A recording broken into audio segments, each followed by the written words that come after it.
Chapter 26 Knights and Squires. The chief mate of the Pequod was Starbuck, a native of Nantucket, and a Quaker by descent. He was a long, earnest man, and though born on an icy coast, seemed well adapted to endure the hot latitudes, his flesh being hard as twice-baked biscuit. Transported to the Indies, his live blood would not spoil like bottled ale. He must have been born in some time of general drought and famine, or upon one of those fast days for which his state is famous. Only some 30 arid summers had he seen. Those summers had dried up all his physical superfluousness. But this, his thinness, so to speak, seemed no more the token of wasting anxieties and cares than it seemed the indication of any bodily blight. It was merely the condensation of the man. He was by no means ill-looking, quite the contrary. His pure, tight skin was an excellent fit, and closely wrapped up in it, and embalmed with inner health and strength like a revivified Egyptian, this Starbuck seemed prepared to endure for long ages to come, and to endure always as now. For be it polar snow or torrid sun, like a patent chronometer, his interior vitality was warranted to do well in all climates. Looking into his eyes, you seemed to see there the yet lingering images of those thousandfold perils he had calmly confronted through life. A staid, steadfast man, whose life for the most part was a telling pantomime of action, and not a tame chapter of sounds. Yet for all his hardy sobriety and fortitude, there were certain qualities in him which at times affected, and in some cases seemed well nigh to overbalance all the rest. Uncommonly conscientious for a seaman, and endued with a deep natural reverence, the wild watery loneliness of his life did therefore strongly incline him to superstition, but to that sort of superstition which in some organizations seems rather to spring somehow from intelligence than from ignorance. Outward portents and inward presentiments were his, and if at times these things bent the welded iron of his soul, so much more did his far-away domestic memories of his young Cape wife and child tend to bend him still more from the original ruggedness of his nature, and open him still further to those latent influences which, in some honest-hearted men, restrain the gush of daredevil daring so often evinced by others in the more perilous vicissitudes of the fisheries. I will have no man in my boat, said Starbuck, who is not afraid of a whale. By this he seemed to mean, not only that the most reliable and useful courage was that which arises from the fair estimation of the encountered peril, but that an utterly fearless man is a far more dangerous comrade than a coward. Aye, said Stubb, the second mate. Starbuck there is as careful a man as you'll find anywhere in this fishery. But we shall ere long see what that word careful precisely means when used by a man like Stubb, or almost any other whale hunter. Starbuck was no crusader after perils. In him courage was not a sentiment, but a thing simply useful to him, and always at hand upon all mortally practical occasions.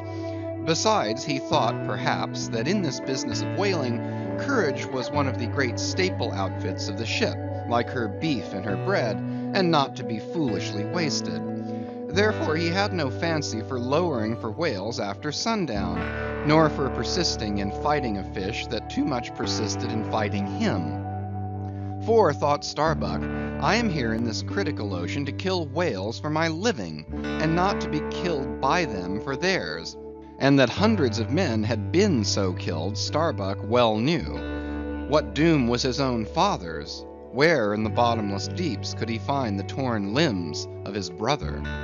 With memories like these in him, and moreover given to a certain superstitiousness, as has been said, the courage of this Starbuck, which could nevertheless still flourish, must indeed have been extreme. But it was not in reasonable nature that a man so organized, and with such terrible experiences and remembrances as he had, it was not in nature that these things should fail in latently engendering an element in him which, under suitable circumstances, would break out from its confinement, and burn all his courage up. And brave as he might be, It was that sort of bravery chiefly, visible in some intrepid men, which, while generally abiding firm in the conflict with seas or winds or whales, or any of the ordinary irrational horrors of the world, yet cannot withstand those more terrific because more spiritual terrors, which sometimes menace you from the concentrating brow of an enraged and mighty man. But were the coming narrative to reveal in any instance the complete abasement of poor Starbuck's fortitude, scarce might I have the heart to write it, for it is a thing most sorrowful, nay shocking, to expose the fall of valor in the soul. Men may seem detestable as joint stock companies and nations. Knaves, fools, and murderers there may be. Men may have mean and meager faces. But man, in the ideal, is so noble and so sparkling, such a grand and glowing creature, that over any ignominious blemish in him all his fellows should run to throw their costliest robes. That immaculate manliness we feel within ourselves, so far within us that it remains intact though all the outer characters seem gone, bleeds with keenest anguish at the undraped spectacle of a valor-ruined man. Nor can piety itself, at such a shameful sight, completely stifle her upbraidings against the permitting stars. But this august dignity I treat of is not the dignity of kings and robes, but that abounding dignity which has no robed investiture. Thou shalt see it shining in the arm that wields a pick or drives a spike, that democratic dignity which, on all hands, radiates without end from God himself, the great God absolute, the center and circumference of all democracy, his omnipresence, our divine equality.